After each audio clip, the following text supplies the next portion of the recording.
బాగా పరిచయమైతే ఈ ఆటలు మన సంస్కృతి, గ్రామీణ సంస్కృతి మంచి ప్రతిబింబాలు. జనులను వినోదింపజేయడానికి ప్రత్యేకంగా ఉద్దేశించిన వేడుకలు ఇంకా ఎన్నో మన పల్లెటూళ్ళలో చూడవచ్చును. వినోదాలే వృత్తిగా కలిగిన వారు కూడా కొందరున్నారు. ప్రస్తుత పరిస్థితుల్లో ప్రోత్సాహం లేనందున జీవనోపాధి కొరకు ఇతర వస్తువులు అవలంబించడం ద్వారా వీరి సంఖ్య తగ్గిపోతున్నది. గంగిరెద్దులను అలంకరించి ఇల్లిల్లు తిరిగేవారు ఈ శ్రేణికి చెందినవారే.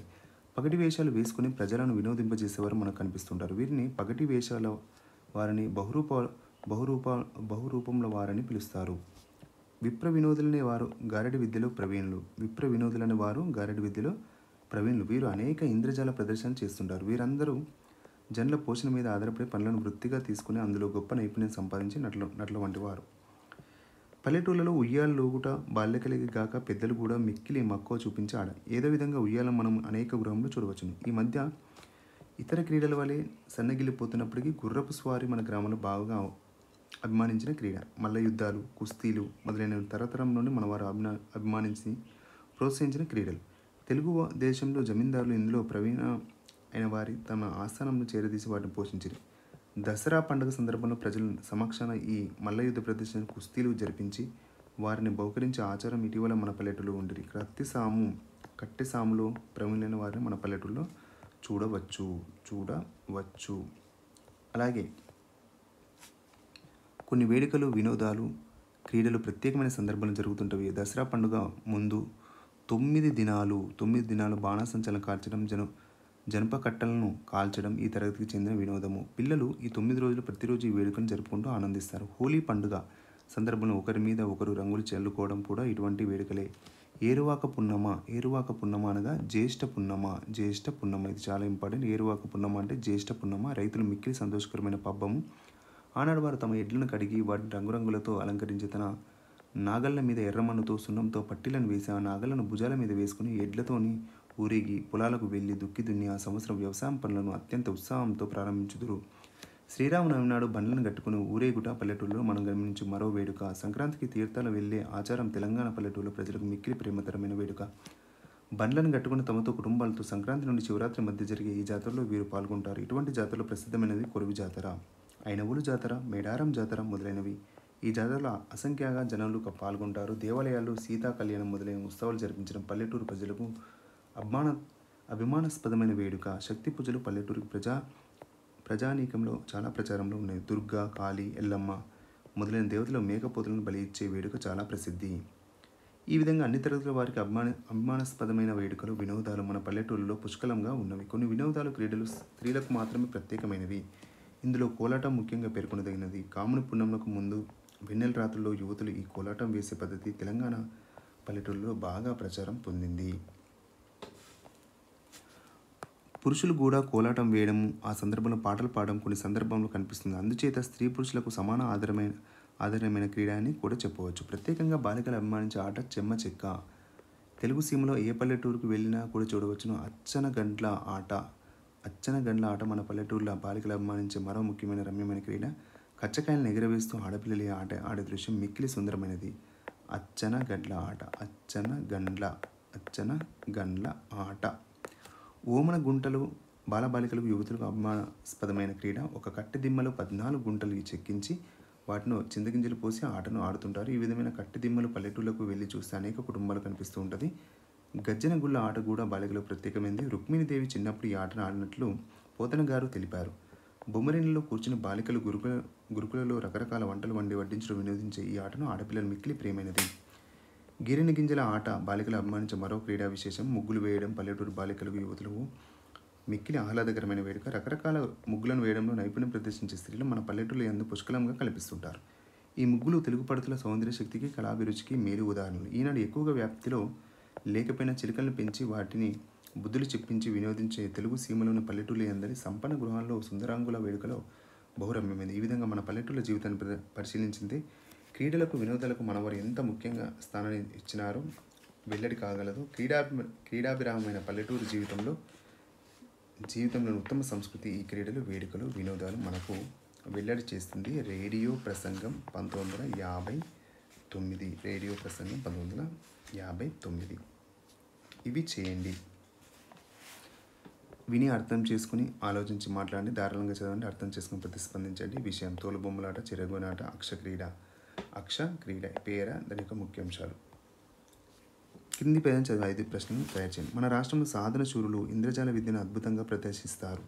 వీరి ప్రదర్శన గ్రామాల మధ్యలో ఖాళీ ప్రదేశంలో ఏర్పాటు చేస్తారు. ప్రేక్షకులు చూస్తుండగానే తెల్ల వస్త్రాల్లో ఒక గుడారం ఏర్పాటు చేసి ప్రదర్శన ప్రారంభిస్తారు. గుడారం ముందు హాస్యంగా నిలబడి తనకు వివిధ దేవతల విగ్రహాలు కావాలని ప్రధాన సాధన శూరులను కోరుతాడు.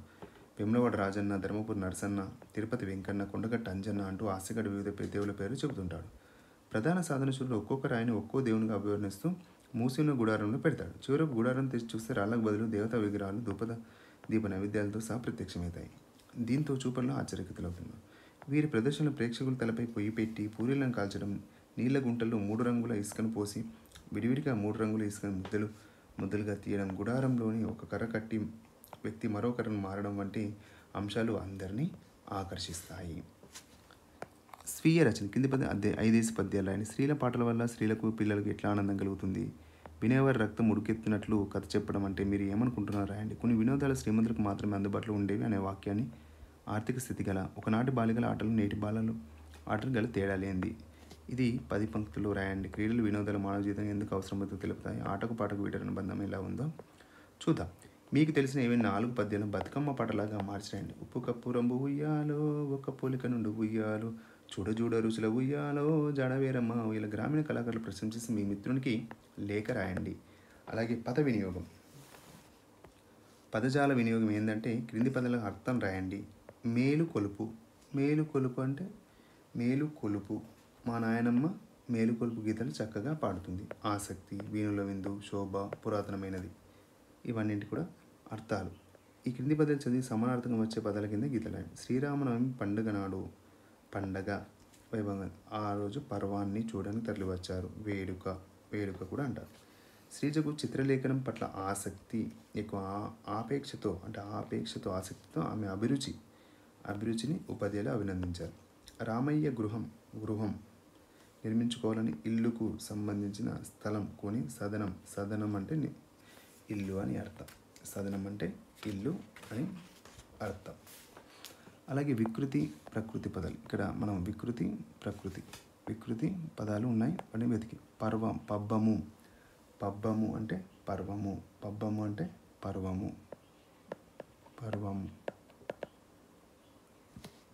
పున్నమి అంటే పూర్ణిమ. జీతం అంటే జీవితం. కర్జము అంటే కార్యము. ఇక్కడ కార్యము అంటే అలాగే జీవితం. పూర్ణిమ జీతం పూర్ణిమ.